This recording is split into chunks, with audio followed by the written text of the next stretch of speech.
Untuk Immanuel. Immanuel sudah bisa nyedot, nyeruput, meniup peluit, mengunyah, tetapi belum bisa berbahasa. Jika ingin sesuatu, Immanuel mengajak atau mengarahkan kami untuk mengambilnya, Bu. Bagaimana untuk memulai mengajarkan bahasa? Nah ini, Bu.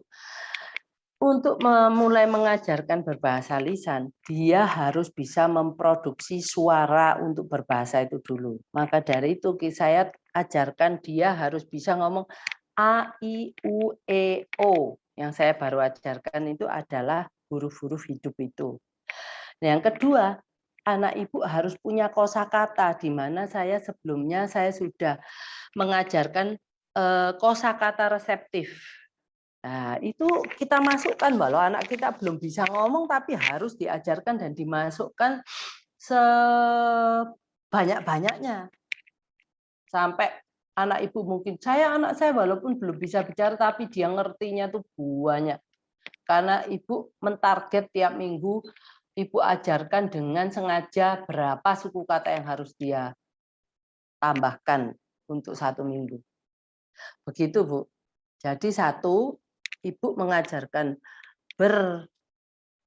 memproduksi suara bahasa yang bisa kita minta dari anak lakukan dimanapun, kapanpun, dan dengan siapapun. Setelah itu menambah kosakata. Nah, setelah itu dua-duanya ada, boom, anak ibu bisa, kalau dia bisa menirukan pamannya, oh ini tuh namanya botol. Dulunya saya cuma punya kosakata reseptif botol. Begitu dia sudah bisa ngomong bo sama tol, mungkin bukan nggak sampai botol, mungkin botol. L-nya itu yang terakhir mungkin kurang. Dia sudah mulai berbicara kan. Nah, itulah yang saya terus-menerus.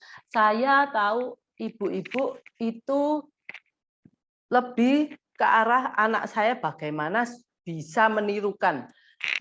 Dengan bisa menirukan saja anak ibu-ibu sudah senang. Anak saya bisa menirukan ini, sudah bisa ngomong katanya.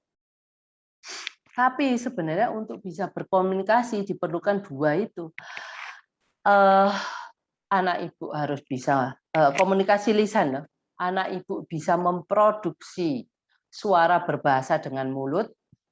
Yang kedua, anak ibu punya kosakatanya. Kalau bisa memproduksi, menirukan, tapi kosakatanya nggak ada, ya sama aja, Bu. Kita harus ngajarin lagi. Maka dari itu, di waktu kita menunggu anak kita bisa mengatakan itu, memproduksi suara bahasa, di saat yang bersamaan ibu harus menambah kosakatanya. Saya sudah 3 minggu ke belakang ngomong kosakata reseptif, kosakata reseptif. Nah, setelah ini dimixkan, anak ibu sudah bisa berbicara dengan kosakata yang sudah dipunyai dia nanti bisa mengeluarkan dalam bentuk suara lisan dari benda tersebut. Itu. Saya harap ini dimengerti karena ini sangat penting dan banyak orang tua yang tidak paham. Jadi yang diuber itu cuma menirukan suara dan kata, tapi nggak diuber kosakatanya, gitu ya. Untuk Bu Neni, anak saya suka sekali isap jempol, gigit mainan dan jari-jarinya hampir setiap saat. Oh, gosok gigi dia mau dibantu tapi harus cepat-cepat. Oke. Latihan apa saja Bu untuk mengurangi masalah sensori di mulutnya? Bu Neni itu latihannya ya adalah kalau saya lihat dia suka isap jempol, gigit mainan dan jari-jarinya. Tapi kalau gosok gigi dia mau dibantu, tapi harus cepat-cepat. Nah, ini Bu, kalau saya lihat dia suka isap jempol itu kayaknya anaknya hipo, tapi kalau sama gosok gigi dia cepat-cepat. Apa dia nggak suka dengan pasta giginya? Nah, saya nggak tahu mestinya kalau saya lihat dia ini anak yang rada hipo karena semua masuk ke mulutnya. Nah, coba Ibu bilang kalau umpamanya Ibu kan pakai beras ya. Mungkin untuk beras dia masih agak geli. Nah, tak apa-apa Bu, Ibu lakukan terus-menerus ya. Tapi menurut saya Ibu kembali lagi ke beras yang karet itu aja dulu. Untuk menstimulasi satu kesukaannya dia isap jempol, gigit-gigit gitu ya. Gigit-gigit itu Ibu beliin yang punyanya baby itu loh. Kan kita itu ada yang apa ya, mainan gigit-gigit bayi. Nah, tapi memang kalau itu biasanya dipakai oleh anak-anak yang giginya baru sedikit kecil. Kalau Ibu anaknya udah umur berapa ini? 2 tahun 10 bulan. Kemungkinan bisa bisa apa namanya? Sobek gitu loh. Ya enggak apa-apa kalau memang anak ini dia memang suka menggigit ya kita berikan yang model chewy tube itu. Itu enggak gampang untuk robek gitu Bu. Karena itu ada yang dari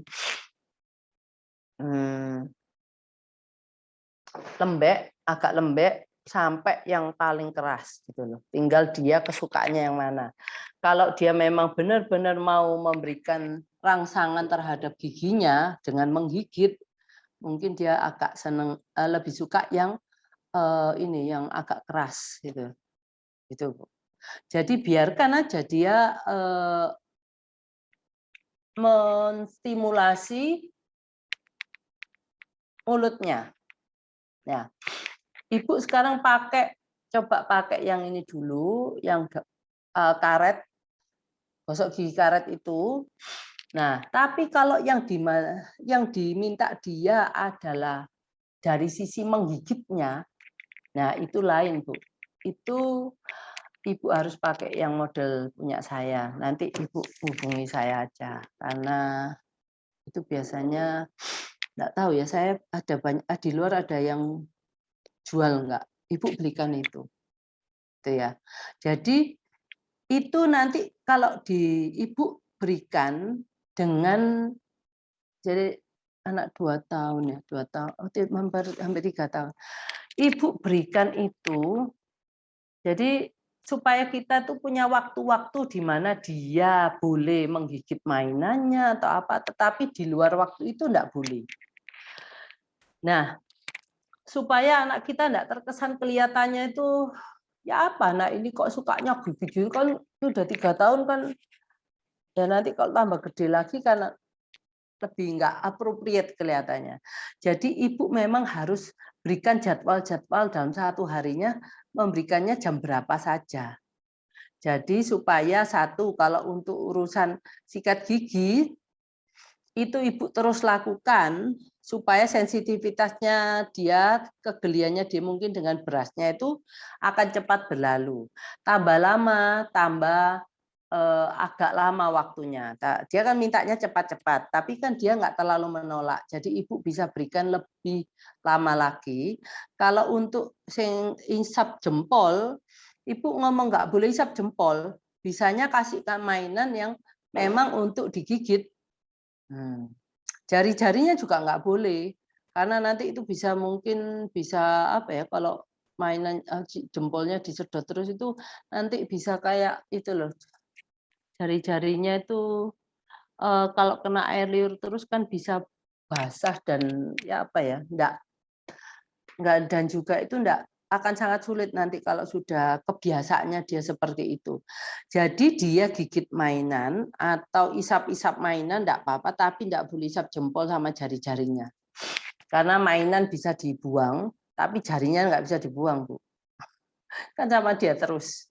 Jadi mainan Ibu boleh, kalau Ibu enggak ada mainan yang bisa digigit, ya kalau masih ada mainan boleh gigit mainan. Tapi enggak boleh isap jempol dan jarinya. Lebih gampang untuk membuang mainan-mainan itu tidak boleh daripada kita enggak bisa membuang jempolnya atau jari-jarinya.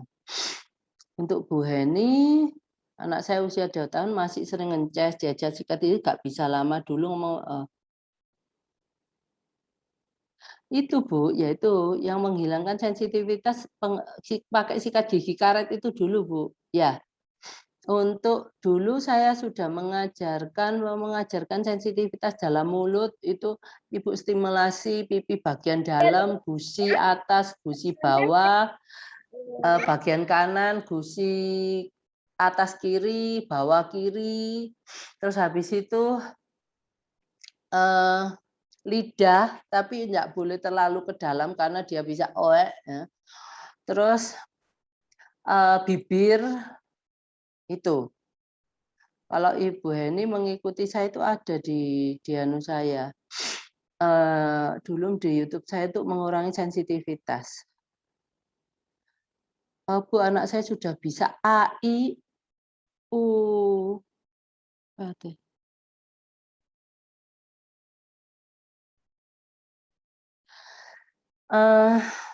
Bu, anak Ibu sudah bisa A, I, U, E, O, tapi lebih sering semua diberi huruf K, jadi kakiku keko. Dan dia selalu terburu-buru. Oke, bagus kalau anak Ibu sudah kakiku keko, tapi anak Ibu masih harus bisa A, I, U, E, O. Karena ada kata-kata yang depannya huruf hidup, apel. Nah, kalau dia jadi kapel, dia tidak bisa ngomong A-nya, kan juga sulit. Maka itu K itu ki. Nah, sementara ini Ibu harus ngomong a dan kenapa tuh dia selalu terburu-buru, Bu? Ini anak yang nggak bisa duduk tenang. Jadi kalau anak karena pengennya dia tenang, Ibu jajak trampolin. Nah, trampolin sampai puas, habis itu dudukin baru ajar. A, I, U, E, O dengan Ibu coba bantu pakai ini, yang bantuan itu. A, I, U, E, O. Gitu, Bu. Mungkin terlalu terburu-buru dia terus akhirnya kurang memperhatikan apa yang disuruh Ibu. Jadi sekeluarnya aja suara itu. Ibu bantu dari awal itu aja, Bu. Mulutnya buka gitu. Jadi mungkin dia dalam posisi K. Kalau K itu mulut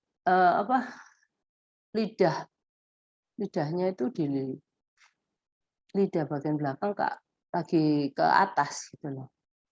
A itu lidah bagian belakang itu harus turun. Nah, untuk jadi Ibu jangan cepat-cepat ke kakiku keko, maka dari itu dia ini masih produksi suaranya itu masih kurang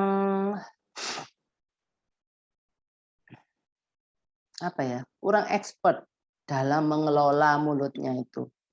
Jadi Ibu bantu dengan pakai itu latihan-latihan itu, Bu, yang saya ngomong. Latihan-latihan oral itu loh, Bu.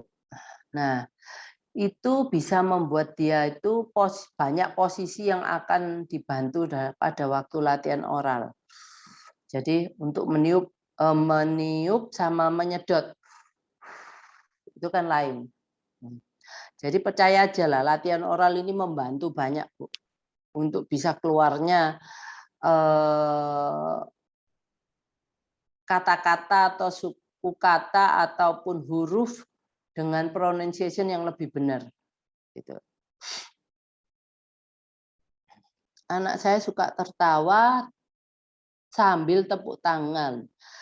Tambah aktif dan juga lari-lari, tidak mau gosok gigi. Kalau tidak mau gosok gigi pasti hipersensitif, Bu. Tapi kalau nggak mau gosok gigi ya masih harus digosok gigi, Pak Agus. Walaupun itu dengan hitungan ya, supaya anak tahu kapan selesainya penderitaanku ini. karena dia nggak suka digosok giginya. Jadi gosok gigi mungkin tanpa pasta dulu, gosok pakai gigi gosok gigi sama, sikat gigi sama kasih air putih, mungkin air hidrogen ya, supaya, bisa membantu, rongga mulutnya tetap higienis. Nggak higienis gimana ya, karena rongga mulut itu pasti ada bakterinya, tetapi dengan, eee, itu waktu itu ada Profesor Tere bilang, rongga mulut itu air hidrogen kalau dikumur-kumur di mulut itu sangat bagus untuk menjaga supaya rongga mulut tetap, seimbang ininya ya, bakteri bakteri bagus sama bakteri jelek. Saya lupa itu, part itu saya lupa, mungkin Dokter Ali lebih ingat.